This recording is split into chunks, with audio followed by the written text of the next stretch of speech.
Ladies and gentlemen, good day and welcome to the Q4 and FY25 earnings conference call of Indegene Limited. As a reminder, all participant lines will be in the listen-only mode, and there will be an opportunity for you to ask questions after the presentation concludes.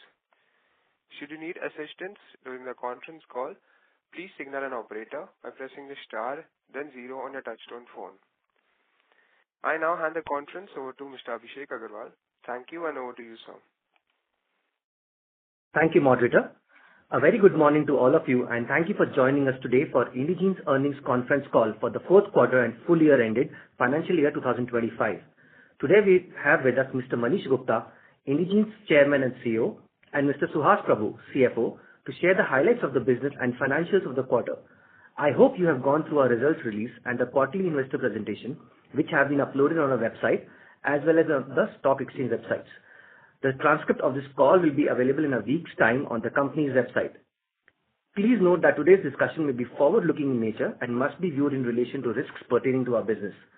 After the end of this call, in case you have any further questions, please feel free to reach out to the investor relations team. I now hand over the call to Manish to make his opening remarks. Thank you, Abhishek. Good morning, everyone. Thank you for joining our Q4 earnings call. As we approach the end of our first year as a publicly listed company, we listed on 13th May, I want to express my gratitude for your support and interest in Indegene. After 26 years as a private company, we are excited to continue building Indegene into a leading institution in the healthcare space as a public company. This is our first earnings call and comes on the heels of Investor Day we held in March in our office, where we showcased our business and our AI-based platform called Cortex. I hope that most of you understand us well now, and are familiar with the business. Now with that, the saying, "May you live in interesting times," has never been more relevant. In our call last 3 months, we discussed the industry outlook. Since then, significant policy changes have occurred, and many of you have reached out to understand the impact. On this call, apart from our Q4 and full year performance, we'll give you our perspective on what we are seeing with our US global customers and industry because of the US government policies across the board. Let's start with the industry. The broad trends we spoke about last time remain in place and will do so for a long term. Pressure on drug prices and adoption of digital technologies will be a long-term trend. What changed since then, last time, is the macro uncertainty brought about by the US tariffs, and it's anyone's guess what direction it will take. Obviously, this is not an industry-specific issue, but threatens to spill over into the broader macro climate. And while pharma and life sciences have much lower direct exposure, they're also not immune to the impact. While we wait for the situation to unfold, what this means in the near term for our customers is a juggling of multiple priorities as they focus on dealing with the tariff issues and its fallout and some of the actions they might want to take. Some of them are working on capital allocations towards investment in US manufacturing and other strategic responses. There have been public announcements some of the large pharma companies have made around this. Now, none of this has a direct impact on our business. In fact, as we had mentioned, any pressure on pharma business economics acts as a tailwind for our business because we are a more efficient partner for the commercialization processes. But one impact we are seeing is a slowdown in decision-making processes in the near term, especially for much larger transformational initiatives where some of the senior teams' approval and involvement becomes critical. Now, the other impact was significant cut in FDA staff. On March 27, HS has announced a reduction of nearly 3,500 full-time FDA employees. This is 20% of its workforce, following a recent layoff of 700 staff as a part of the cost-cutting effort to save around $1.8 billion annually. This has led to a removal of top scientists across key divisions, including drugs and devices. Although there is uncertainty in how this will play out, discussions with clients and experts suggest potential delays in submission reviews, enhanced enhanced submission quality expectations, and disruptions in meetings and early engagement, especially for biotech firms. We see this as an opportunity for us in the medium term in multiple ways. Clients may require guidance on adjusting their strategies in the new regulatory environment. They'll have to be much more prepared. Further, they are likely to need enhanced bandwidth to counterbalance the reduction of the FDA. We have an opportunity to use our AI solutions and technology to bridge some of these gaps. As of now, we don't see our big and mid-sized pharmaceutical clients being worried about this in the short term. In a short run, this is a bigger issue for the biotech industry. However, in the medium to long term, this might not be a great thing for innovation in general. Although we are hopeful this will get resolved, it is too critical not to. In an interview just 10-12 days back, the FDA chief, in fact, spoke about the game plan for accelerating approvals, especially for rare diseases. He also alluded to the use of AI across the board, right, and make things more efficient. Now, that's on FDA. Let's discuss the next big trend, which a lot of you have been asking us, and we have been bullish about, AI. We remain bullish on the opportunities AI offers. During our investor day in March, our team showcased our thinking around how Gen AI could benefit the industry and demoed some of our solutions that already embed Gen AI. Our clients continue to share our excitement and continue to engage with us in deploying this technology to enhance business processes. We also remain cognizant of the fact that our industry will be cautious in the speed of adoption of Gen AI, given the strict regulatory and compliance guardrails we operate in. And the onus is on domain players like us to contextualize Gen AI for life sciences and bring in our practitioner's lens to ensure our clients get the maximum leverage from Gen AI while complying with all regulatory and compliance needs. With this in mind, we launched a Gen AI platform called Cortex that helps contextualize Gen AI for life science industry by bringing 26 years of our operational experience codified to train AI models. This leverages the latest developments in Gen AI in the form of agentic workflows, and also brings a platform approach to Gen AI development that makes it easier for our clients to drive governance and compliance checks. Now, these are three things exactly our clients have been grappling with and asking us. We believe this will help put Gen AI in action in the life science industry. We are currently in the process of having our domain and business process experts train Gen AI agents in Cortex by leveraging years of data and process expertise that resides within our organization. These Gen AI agents are being incorporated in our existing solutions after thorough testing and validation. Meanwhile, we are also building Gen AI first products in the commercial and medical space by re-engineering existing processes. You'll continue to hear more from us on this in the subsequent quarters. Now, with this, let me come down to the business performance. Our Q4 FY25 revenues came in at INR 7556 million, a growth of 4.9 quarter on quarter, driven primarily by higher revenues from the deals won in the last 2 quarters. EBITDA for Q4 came in at INR 1526 million, a growth of 1.7 quarter on quarter. We reported Q4 PAT of INR 1176 million, a growth of 7.2% quarter on quarter. The total number of active clients for us decreased slightly from 75 to 73, mainly due to some one-time revenue project completions. On the other hand, $1 million clients grew from 38 to 41 in Q4. More than 95% of our revenues continues to come from the US and EU regions. For the full year, revenue came in at INR 28,393, a growth of 9.6% year on year. The growth was driven mainly by customers outside of the top 20. This was a result of growth in existing customers and also new account additions. We grew our active accounts from 63 from last year to 73 this year, and grew our $1 million customers from 35 to 41.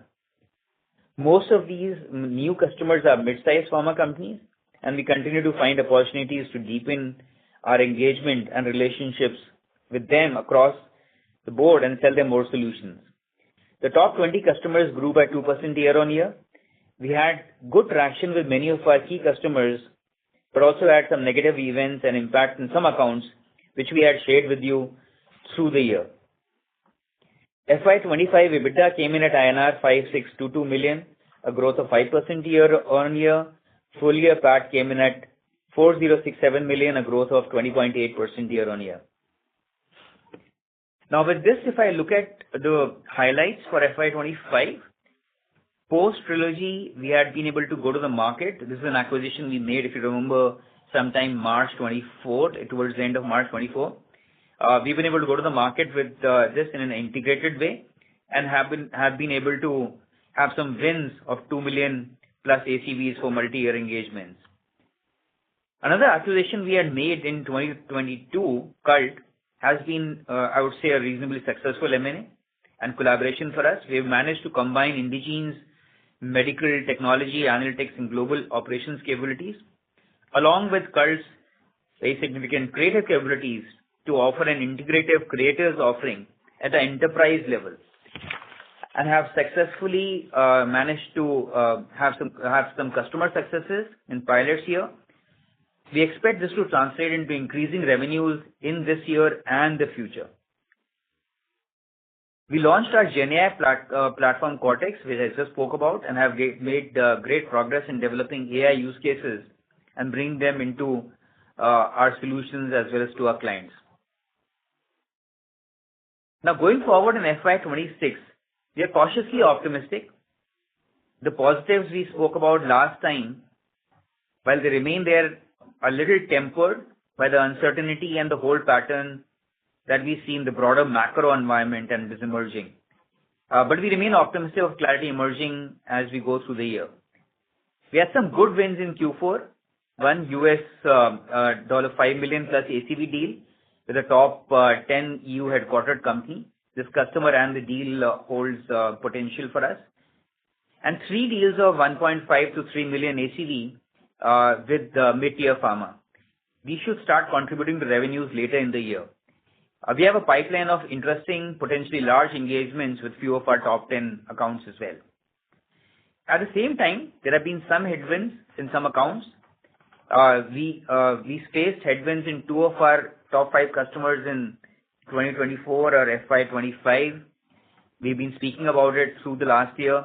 One of them has stabilized and we believe will start growing this year. The other one, which we believe will have stabilized, will see some further reductions in volumes.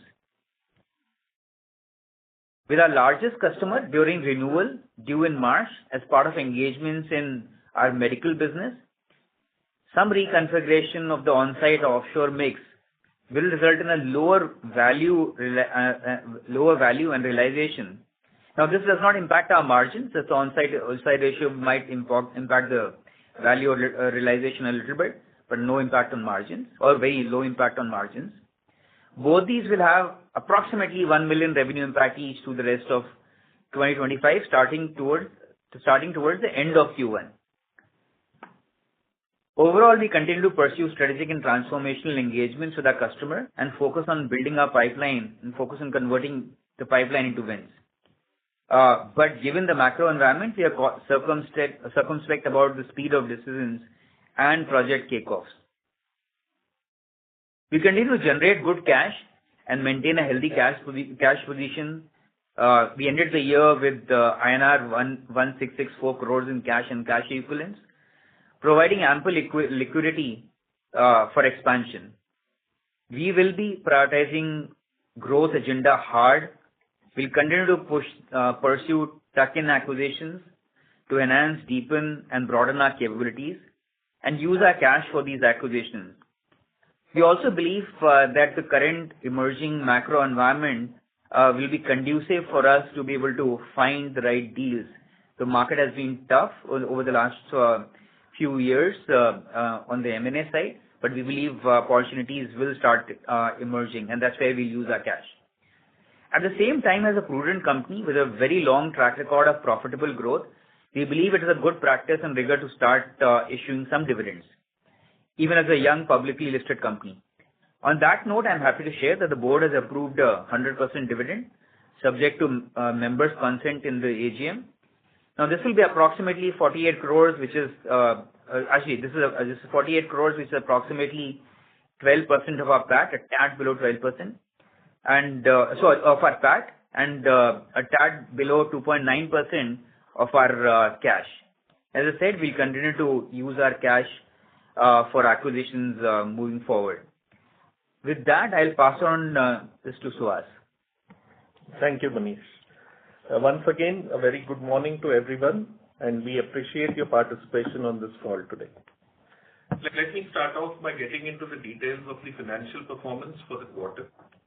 The revenues for the quarter came in at INR 7,556 million, up 12.3% year-on-year and 4.9% sequentially, driven by growth in all the major segments of our business.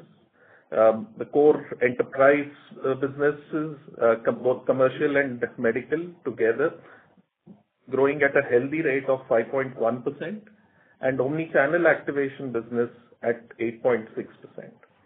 The omni-channel activation segment has seen some wins and growth coming from the brand side of the business.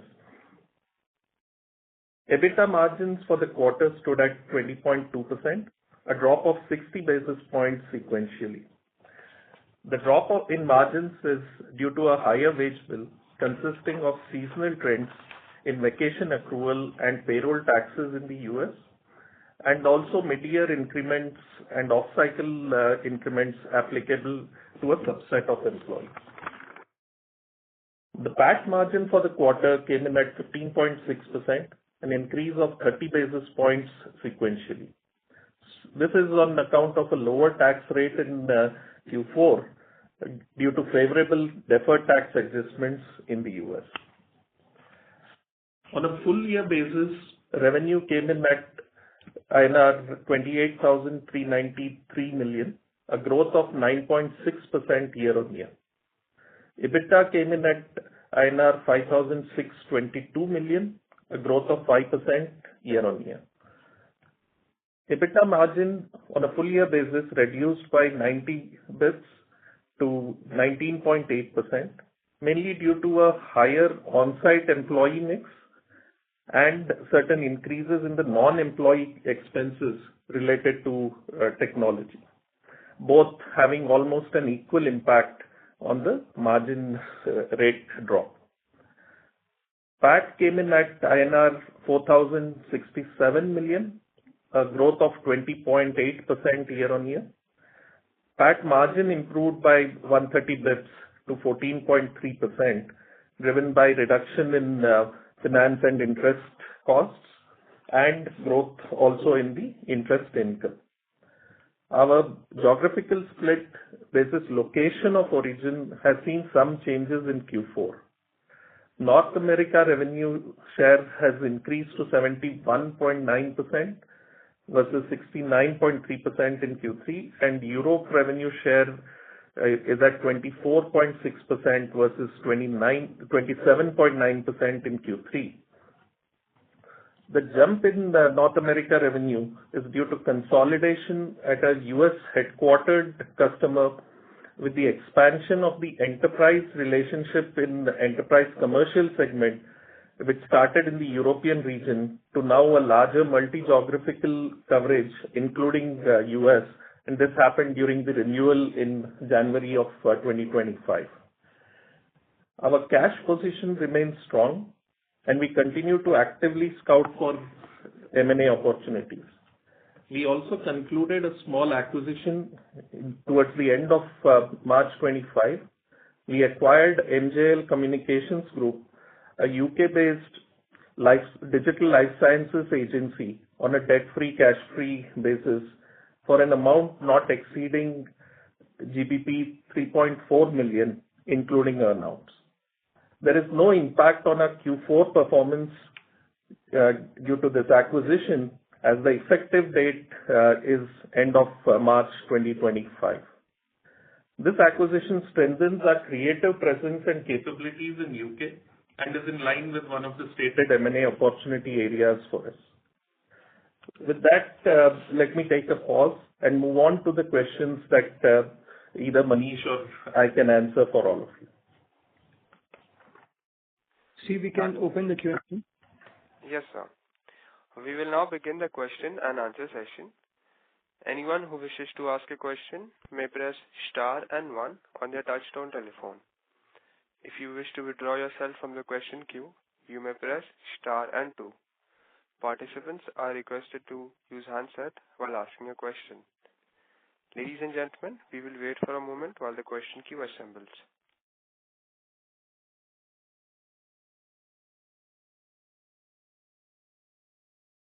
The first question is from the line of Shivani from Monarch Network Capital. Please go ahead. Hi, am I audible? Yes, you are. Hi, thank you for the opportunity. So I have two questions. One is on the segment revenue. So the growth in enterprise commercial segment, which used to be a high growth segment, has come down to low single digit. So I just wanted to understand that what's the underlying reason for the same and when we can expect the growth to pick up. Shivani, you are right. The growth has come down last year, and that is primarily due to the impact of these two customers, which we alluded to in our calls last year.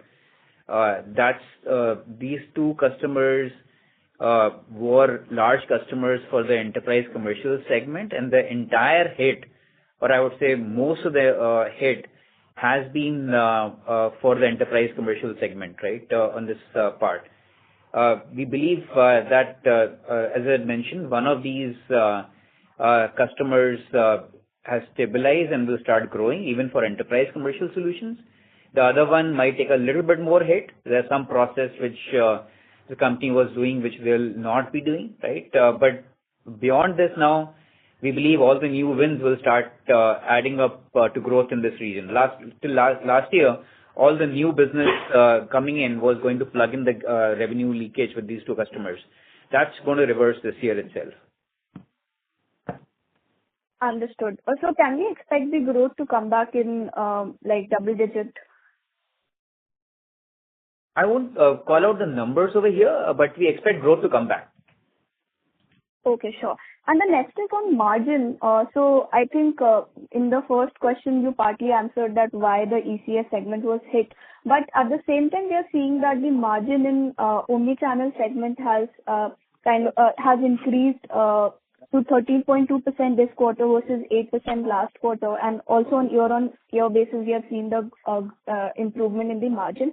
So what is the driver of this margin, and can we sustain this margin going forward? Yeah, thanks, Shivani. Suhas here. So, the omnichannel activation business, and we had provided some commentary in some of our earlier earnings call as well.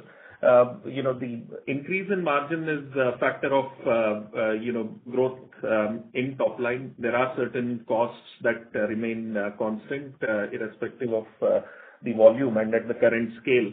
That is a major driver. But having said that, deeper engagements, longer term projects is the other driver, which helps us plan better and utilize our resources better. So I would say between both these factors, we've seen a growth in the margin, and we believe this will be the key drivers in the coming future also for this segment. Sure. Thank you. And just last question, if I can chip in. So I just wanted to understand more on the MJL Communication acquisition. What's the revenue potential, and how can we see its contribution to the overall business in FY26 and 27? So first of all, MJL Communication is a very small company, and from our perspective, the reason we have done this deal is that our creative capabilities, which we had established through Cult, we believe that, and I spoke about it, that we are seeing Cult capabilities plus Indegene capabilities together, creating a very compelling solution, right, for our customers at enterprise level, right? And we are working on that. Now, typically, Cult was till now focused on the United States, right? Whereas our deals at the enterprise level are global in nature. We are seeing a need emerge for global deals involving creative and content together. To that extent, we had to increase our execution capabilities in multiple regions, Europe being the highest priority, and MGL contributes at that level. So from our perspective, the logic is our ability to do larger enterprise deals, which are slightly more upstream than what we've been doing in ECS till now, right? And that's the rationale of MGL communications. And we had spoken about this earlier also. Understood. Thank you so much. All the best. Thank you. Thank you. Before taking the next question, we would like to remind participants that you may press star and 1 to ask a question. The next question is on the line of Ajay from Blue Argon Capital. Please go ahead. Good morning, sir. Thank you for the opportunity. And congrats on a good set of numbers given the environment.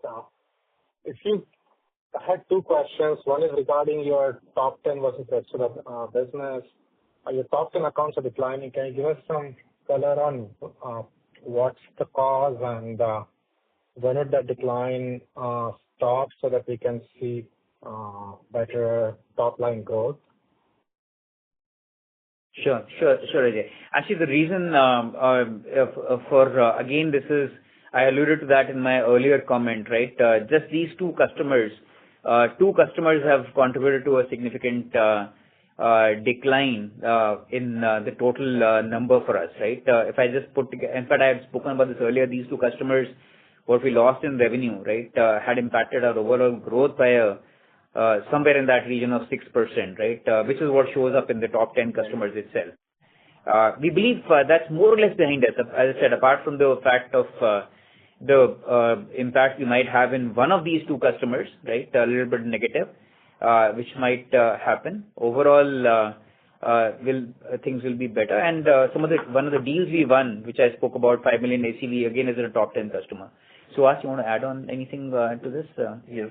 Thanks, Ajay, for your question. And more specifically, I would like to draw your attention to the quarter-on-quarter contribution of our top 10, which is in line with what we had mentioned during our last earnings call, that the decline of those two customers is behind us and has stabilized. And therefore, when you look at our quarter-on-quarter, you can see a marginal increase in the contribution of our top 5 from 56.3 to 56.4.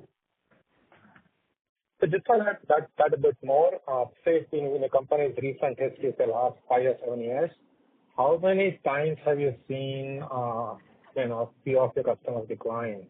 And what's the reason? Like, did this customer set some line of business like Pfizer's? Obviously Pfizer's COVID vaccine, the business might have contracted significantly, and if you're supplying to that could have been the reason. But if you can give some color on why these two customers are declining, how common was that in last 5-7 years of the company's history? So it wasn't very common in the last 5 years, if you think about it, because 5 years, at least from 2020 to 2023, right, our growth was very significant. We grew from, in dollar terms, approximately $89-90 million to $287, right? So pretty much everything was growing. Now, coming back to what is the reason, it's a function of two things, right? On one hand, one of our customers, they changed their operating methodologies, right, which resulted in broad leakage. That they realized that wasn't the right model, right, for them, because they were losing a lot in that perspective, and they have corrected that, right? Their internal operating model, how they charge centrally versus countries and stuff like that. And we have alluded to this in our earlier calls. The second one was a company which is had multiple internal issues, right? Declining revenues, pressures on margins, some paid products going, which they had major revenues coming from, they falling off the cliff, right? So those things came together for that customer. Perfect. If I may, one more question. How should we look at your profitability? Line of business the right way, or is your, your customer engagement sort of your SOWs, when you do SOWs, are they sort of for different lines of business, or are they combined when you look at profitability of the whole account or that line of business account versus your lines of business? Yes, Ajay. So my question is, should we look at profitability by large versus small accounts or by your lines of business? If you could talk about that a bit.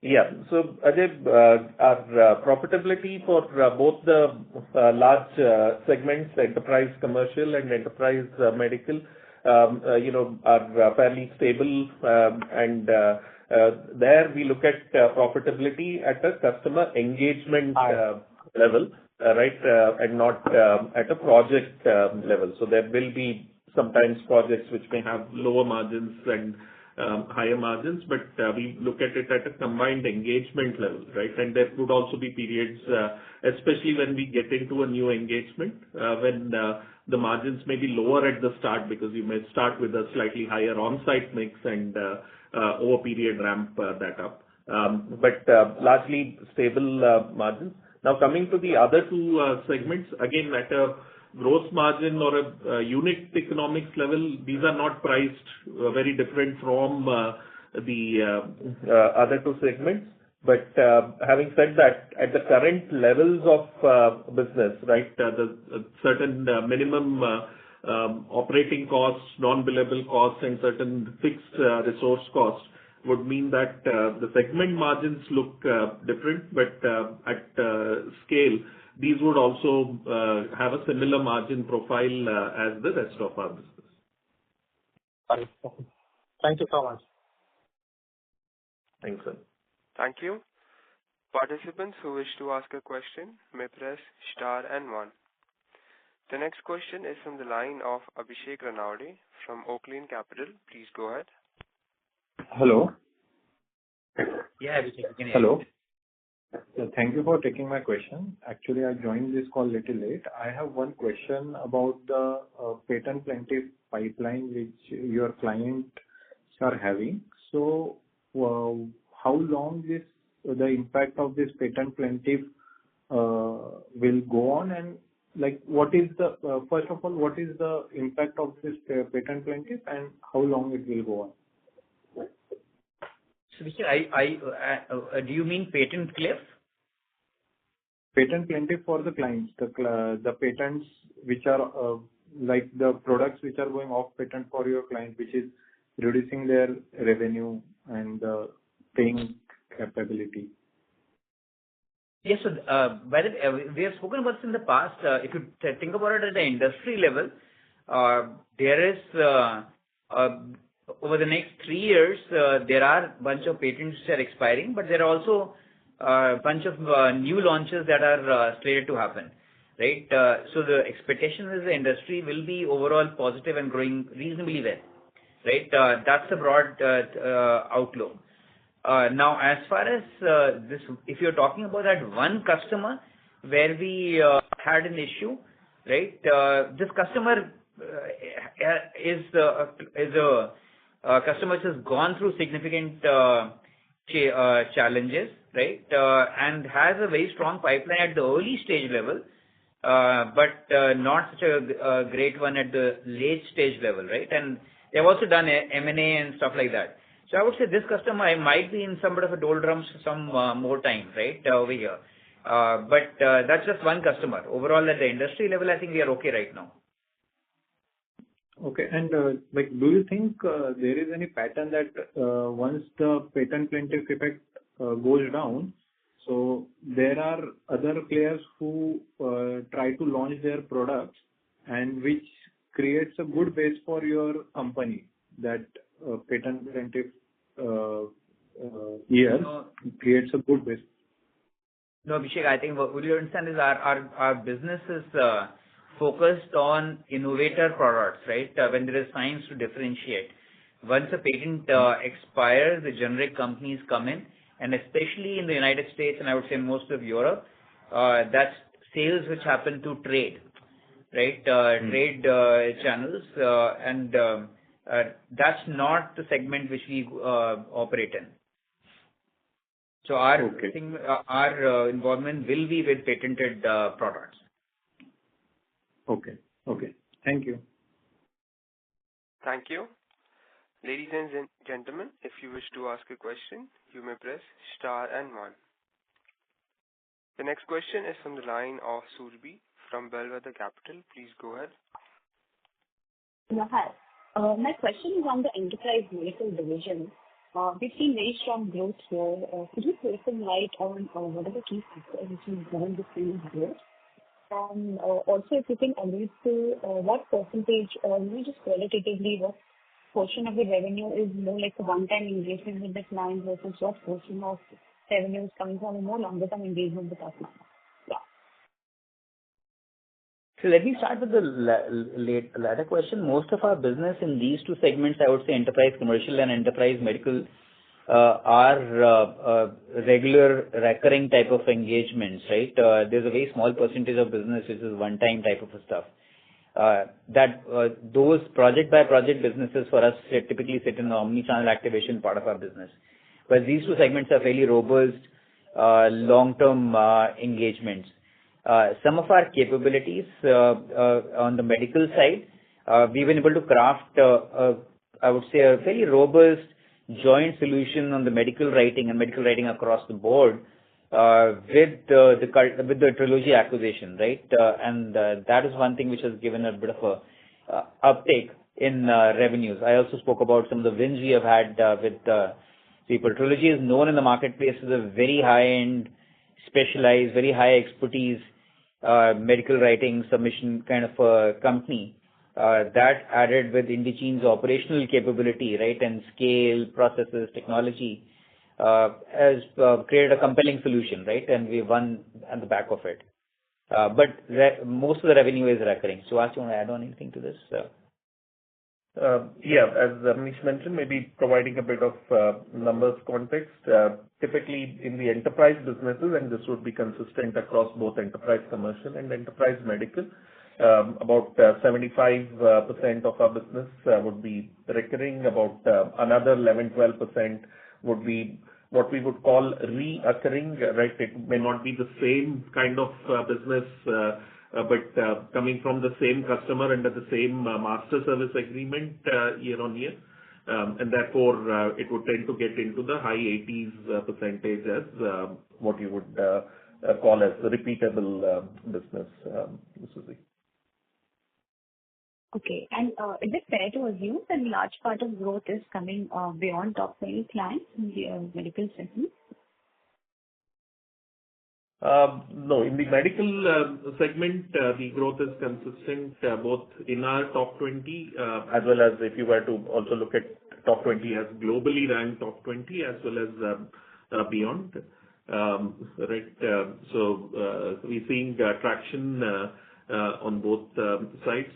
What Manish mentioned earlier in his opening remarks, right, a couple of large deals which were in the order of about $2 million ACV in medical, were both from our top 20 globally ranked top 20 pharma companies. But at the same time, we've seen good traction and wins with the mid-tier companies which are beyond the top 20. So we're seeing traction on both sides, especially in enterprise medical. Okay, thank you so much.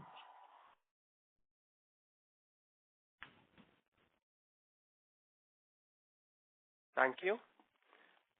The next question is from the line of Satish from Kotak Securities. Please go ahead. Hi, I had a couple of questions. The first one is, you had indicated no possibility of decisions being slowed due to macro impact. And did we see any of that impact in impacting revenues in 4Q and maybe deal wins as well? That's number one.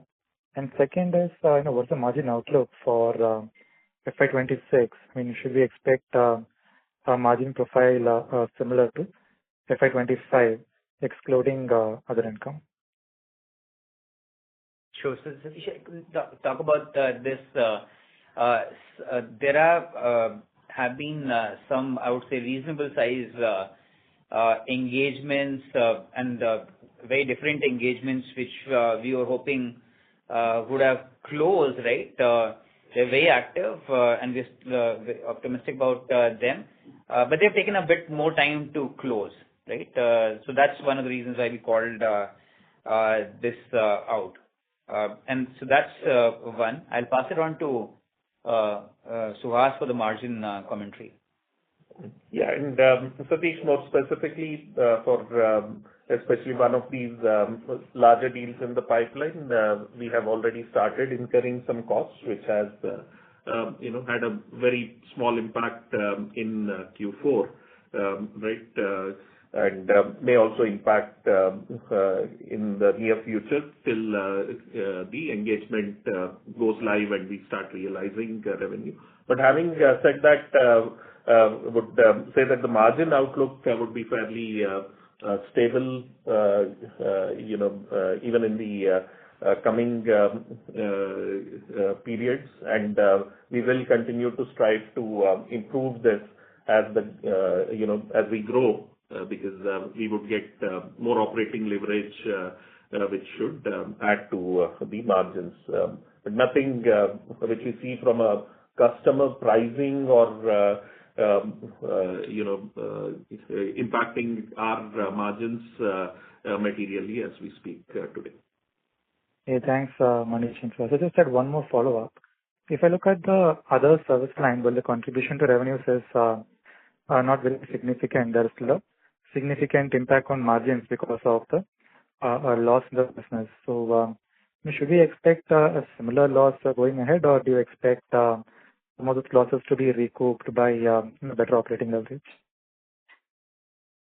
Yeah. In the other segment, as you rightly pointed out, Satish, higher volumes would result in better margins, given that, as I said, the gross margin profile, pricing, and unit economics there is not too different from the rest of the business at Indegene. But however, we, during our annual exercise, planning exercise, do look at opportunities to, look at efficiency and productivity initiatives which cover those businesses also. But given the current size, those impacts may not be material. It would largely come out of volume growth and revenue growth in the other business segment, which would impact the gross margins and therefore margins at a consolidated level also. Got it, sir. Thanks a lot for the response. Thanks, Satish. The next question is from the line of Neha Agarwal from Sage One. Please go ahead. Thank you so much. I just had one question pertaining to our new GenAI and LLM-based solutions, which we have been developing and which we introduced over the. So, is there any initial reaction from clients with respect to those? Any specific new business opportunity that we got on account of it? So, it's still early is for that. Yeah, we have, I would say, a very positive reaction from our clients, and we have multiple conversations going on with our customers right now, right? Where these opportunities range all the way from building agents for them to using this as a broader platform for them to outsource some of their work, right? In different areas as well, right? So it's a broad range of conversations, slightly strategic conversations. That's where we are, right? But apart from the pilots and stuff which I spoke about, I won't say that there are any big closures on behind this right now.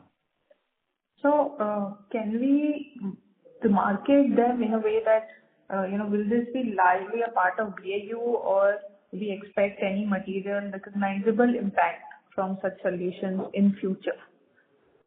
So I would say that we are not going to, unlike other companies, try to break this up, because one of our propositions from very early on has been that we bring technology as a big differentiator to deliver superior outcomes, right? Our offering and our value proposition to clients is not FTEs or bodies. It's been always business outcomes, right? On how we think, and technology has been a key driver for that. And AI has been, for a very long period of time, right, a driver for that. All we are saying is that given that we've been doing this for you for a long period of time, and GenAI has come in, right, so we are the best partners for GenAI also because of XYZ reasons, right? Now what GenAI does is enables us to do 4 more things. If I'm doing XYZ things for you, now because of GenAI, I can also do A, B, C, right, and add stuff to that. So to that extent, breaking it up separately we believe is not a great idea. Sure. Just one follow-up on the same thing. So in that scenario, I understand there could be a long gestation period for such deals, and ideally an impact of such development could take, of course, to a year or so to start coming in. By when do you think we can expect, some meaningful incremental contribution in terms of maybe expansion in single client contribution itself? Single client wallet size increasing from a couple of million to maybe north of $10 million and above. So that kind of an impact because of these developments. Is there a timeline for that we have in mind, or where we think that impact should come? So your question was more about GenAI impact? Impact of basically the new solutions that we have been developing and working on the overall single client wallet size or contribution to our revenue. Yeah. Neha, I would say it's a little too early to call that out because this is also a significant change management for our customers. But having said that, as Manish mentioned, the way we engage with our customers is bringing technology contextualized to the industry combined with the expertise. And therefore, some of the use cases, while we showcase to our customers for expansion or newer customer acquisition, would also get embedded into our existing engagements. And therefore, while that might not necessarily show up as incremental business, would still start impacting the way we operate and over period margins from an internal perspective. But at the same time, external validation from a customer acquisition or expansion, I would say it's a little too early to call. Understood. That's helpful. Thank you. The next question is from the line of Shahzad Shroff from D-Meta Advisors. Please go ahead. Yeah, thank you for the opportunity. A couple of questions.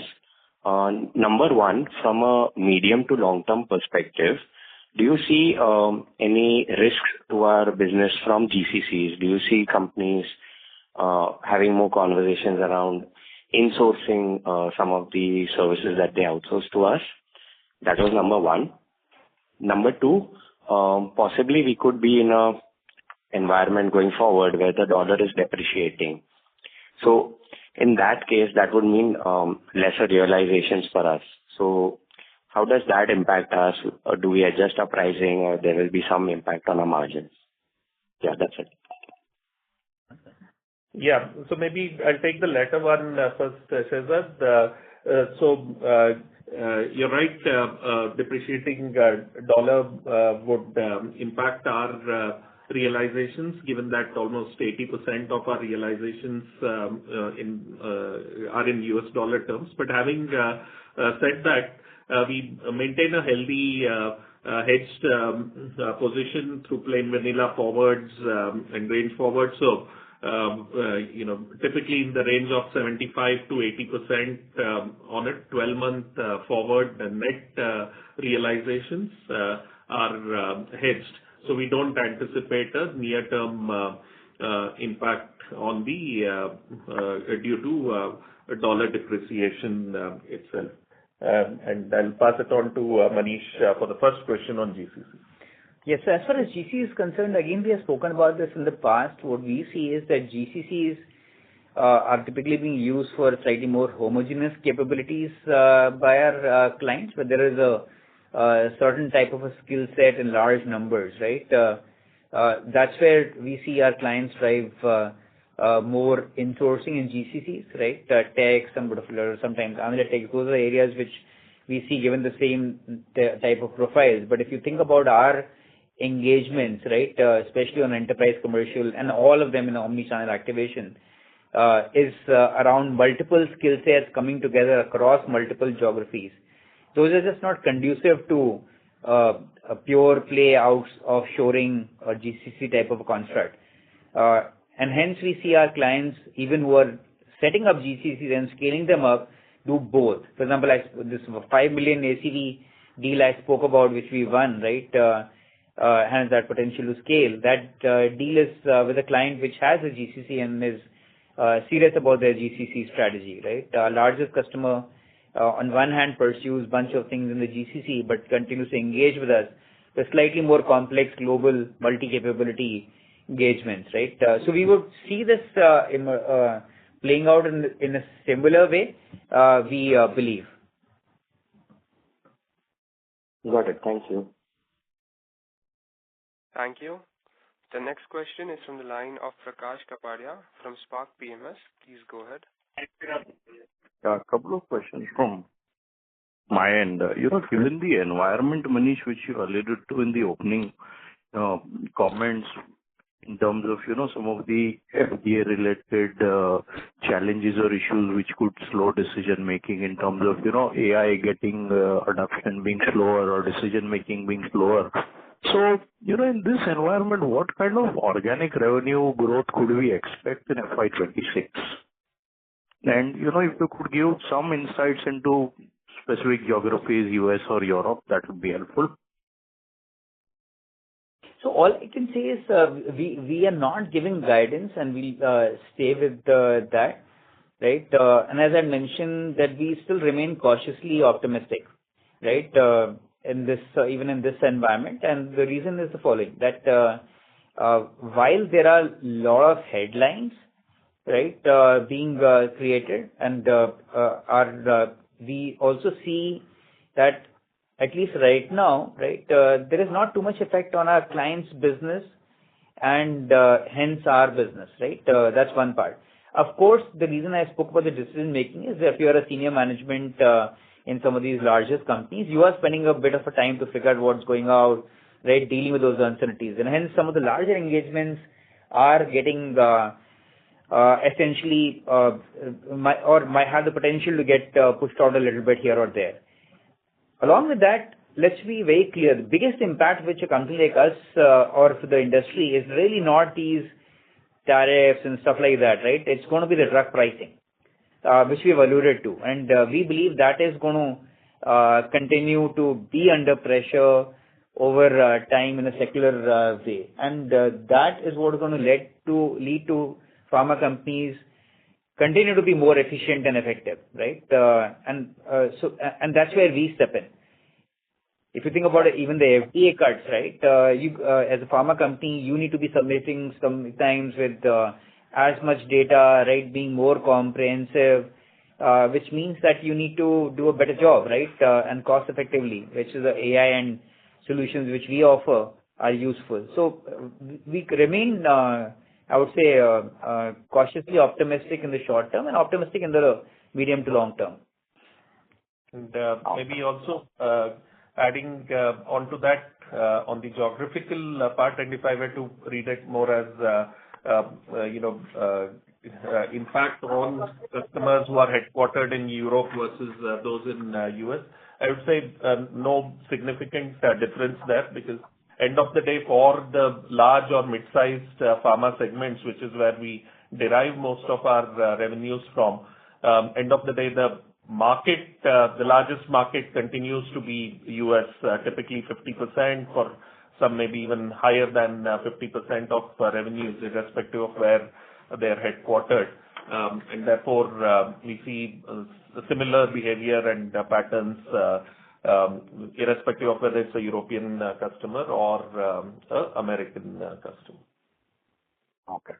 And what kind of a capex are we planning to do in FY26, and what could be technology spend, if you could share that number?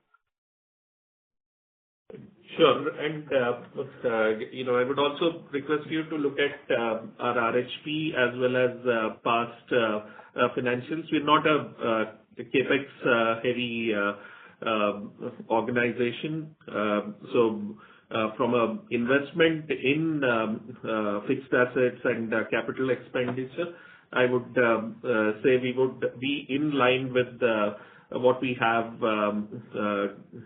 we had planned and was disclosed in the RHP. Actually, for the year ending March 25, there's been a little bit of spends which were under the plan as per what we had disclosed in the RHP. The spillover of that would potentially get consumed in the current fiscal year, but again, nothing material. Major. But, Okay. yeah. So typically that 1% of our revenues, the capital expenditure. Okay. Having said that, technology as investment in terms of our workforce that works on our internal IP development, what we call the Office of the CTO. Right, you can call this our R&D team because these are not billable resources. That continues to be a focus area for us, and that continues to be one of the reasons why our margins this year came in a little lower, because higher non-employee costs also, because it's not just the people, but also investment in infrastructure as well as the tokens and other costs of the GenAI platforms that we use and work with in our IP development. That would continue to remain, but consistently over the past 4 or 5 years, that has been in the vicinity of 2% of our revenue, would be in that 1.7, 1.8% going towards 2%, but would not be materially different from our plan going forward. Sure. Thank you. Thank you. The next question is from the line of Rohan Vora from Envision Capital. Please go ahead. Hello. Am I audible? Yes. Yeah. Thank you for the opportunity. So, 2 questions here. So first was, after a couple of quarters, we've seen a number of employees go up, especially on the delivery side. In addition to this, what we are constantly also seeing is that the specialized employees with the domain expertise that we have, that percentage is going up. So strategically, how does one read this? This was first question. And the second question was, this year, the clients that are beyond 10 and then beyond 20, those have contributed largely to the growth that we've had. And you also alluded that some of the large deals are taking time. So if this were to continue for this year as well, so what would be the impact of margins, given that the tail is contributing to the larger growth? So these are the 2 questions. Thank you. The margin profile is not too different between these customers. So I don't think that's going to be an impact. And we also believe some of the large deals we are talking about, it's not that they're getting pushed out by years, right? It's a matter of months and quarters as a max, right? So that we're not too worried about, at least right now.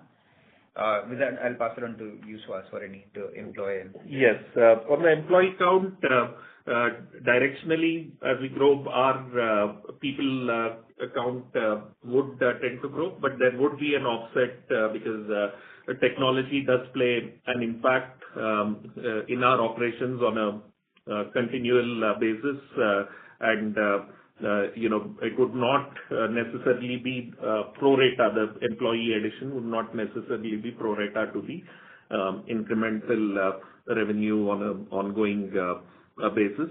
This year, as I also mentioned during my opening remarks, we have also onboarded people for a potentially large deal with one of our top 10 customers, but we're still awaiting the